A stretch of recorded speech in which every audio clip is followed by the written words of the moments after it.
In anthropology, they have a wonderful verb.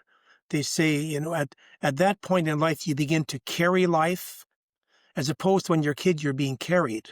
Little kids get carried, and yet their stuff is bought for them. And you go to university, and someone is paying for you, and so on. See, now you're doing the carrying. You're paying the mortgage. You're running the, you're the adult in the room. And and that can go on for up to really till you die.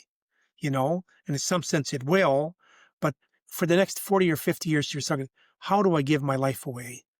Teresa of Avila, for all the deep spirituality she wrote, she said, at this point of your life, the point of life you're in, she said, you know what your most important question is?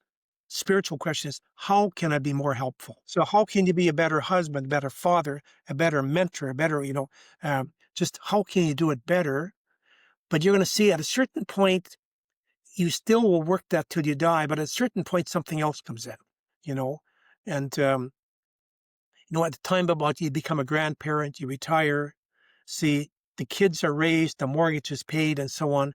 But then you don't stop living, but now you have to ask yourself, in these last years, how can I live so that my death is going to be a great gift to your kids?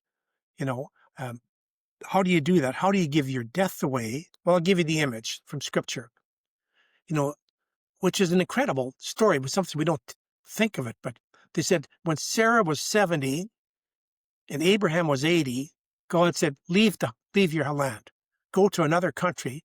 And when you get there, Sarah's going to become pregnant, really. She's 70 years old, Then they leave. Now the story takes it takes them 20 years to get there.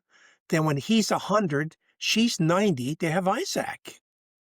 Well, I don't know what happened historically, but that's an incredible metaphor.